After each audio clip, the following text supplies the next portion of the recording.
तो पूरे मार्क्स दिला सकता है या फिर सबसे ज्यादा परेशान करता है। तो आज हम हर कॉन्सेप्ट, हर ट्रैप और हर जरूरी मेथड को डिकोड करने वाले हैं ताकि इस सेक्शन में पूरी मास्टरी हासिल हो सके। चलिए शुरू करते हैं। सबसे पहले जरा इस नंबर को देखिए, पूरे 15 मार्क्स सीधे सीधे इंग्लिश पेडागोजी से।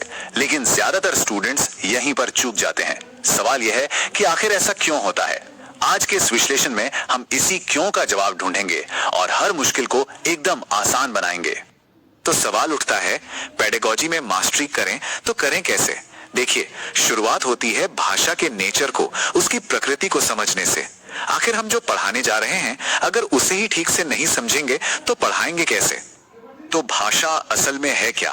ये सिर्फ किताबों का एक सब्जेक्ट नहीं है, बल्कि एक स्किल है, एक हुनर। ये कम्युनिकेशन का मतलब विचारों के लेन देन का एक सिस्टम है। और यहीं पर वो पहला माइंडसेट शिफ्ट है जो बहुत जरूरी है। भाषा को रटाना नहीं है, उसे एक स्किल की तरह सिखाना है।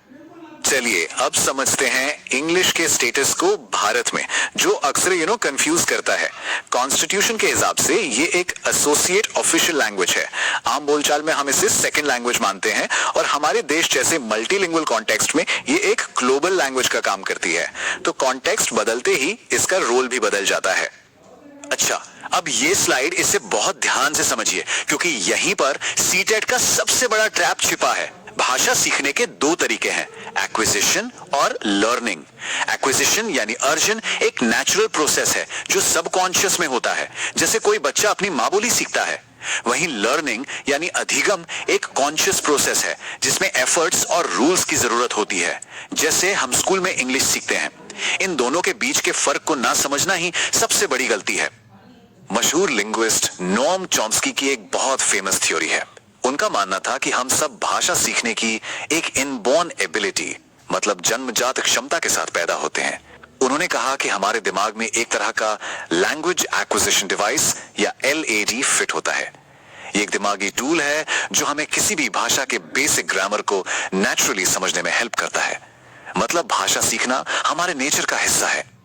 वहीं दूसरी तरफ पिएजेट का सिद्धांत कहता है कि थॉट यानी विचार भाषा से पहले आते हैं।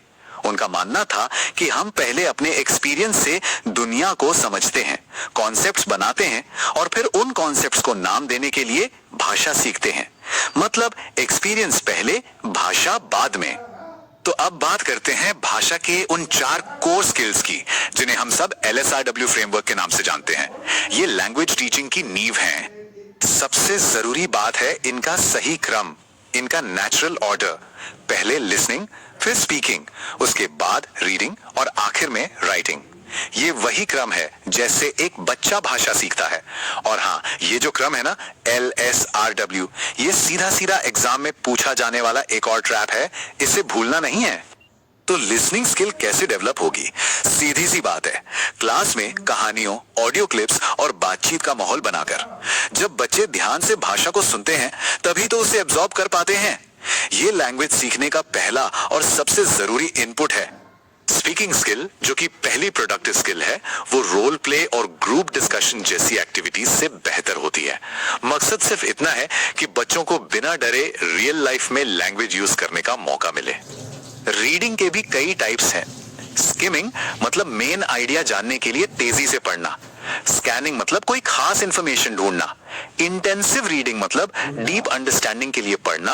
और एक्सटेंसिव रीडिंग मतलब मजे के लिए पढ़ना। हर टेक्निक का अपना एक पर्पस है। और आखिर में आती है राइटिंग स्किल, जो इन चारों में सबसे कॉम्प्लेक्स मानी जाती है।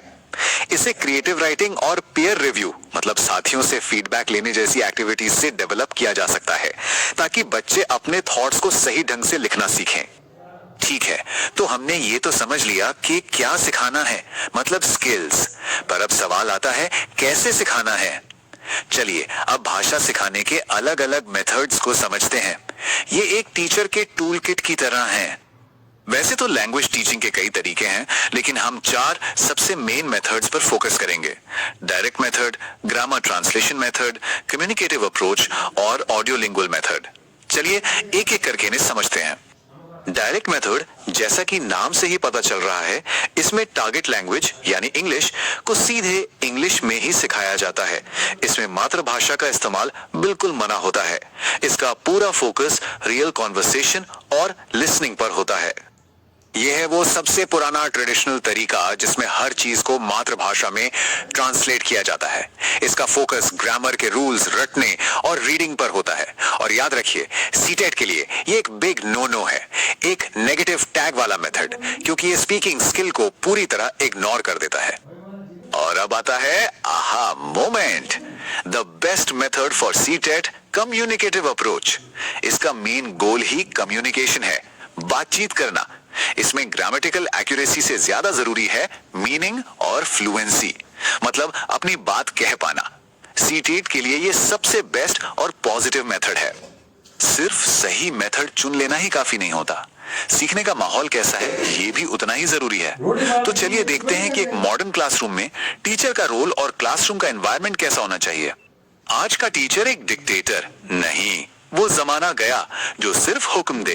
आज का टीचर है एक फैसिलिटेटर, यानी एक सुविधादाता, जिसका काम बच्चों को सीखने का माहौल देना है, रिसोर्सेज देना है, ताकि वो खुद से नॉलेज कंस्ट्रक्ट कर सकें। ये माइंडसेट शिफ्ट बहुत बहुत जरूरी है। एक मॉडर्न क्लासरूम हमेशा चाइल्ड सेंटर्ड यानी बाल केंद्रित होती है। यहाँ लर्निंग एक्टिविटी बेस्ड होती है। स्टूडेंट्स की पार्टिसिपेशन को एनकरेज किया जाता है, उनके एक्सपीरियंसेस को इंपॉर्टेंस दी जाती है और टीचर सिर्फ एक गाइड की भूमिका में होता है। अब हम आ गए हैं इस पूरे विश्लेषण के क्लाइमैक्स पर। सीटीटी का कोड कैसे क्रैक करना है, वो कौन से कीवर्ड्स हैं जो सही जवाब की तरफ इशारा करते हैं और वो कौन से हैं जिनसे हमेशा बचना है। ये स्लाइड समझ लीजिए आपकी अल्टीमेट चीट शीट है। हमेशा पॉजिटिव कीवर्ड्स वाले ऑप्शंस को चुनना है, जैसे इंटरैक्शन यानी बातचीत, स्कैफोल्डिंग यानी जरूरत पड़ने पर हेल्प करना, एक्सपीरियंशियल लर्निंग यानी अनुभव से सीखना और चाइल्ड सेंटर्ड। और हमेशा नेगेटिव कीवर्ड से बचना है, जैसे रोट लर्निंग यानी रटना, grammar first, teacher dominated classroom और पास फेल पर फोकस। ये आपको सही जवाब पहचानने में बहुत मदद करेगा। तो अब जब ये पूरा कोड, ये पूरी स्ट्रैटेजी हमारे पास है, तो अब इन ट्रैप्स को इजी मार्क्स में बदलना मुमकिन है। याद रखें, सही समझ के साथ इंग्लिश पेडागोजी सबसे स्कोरिंग सेक्शन बन सकता है।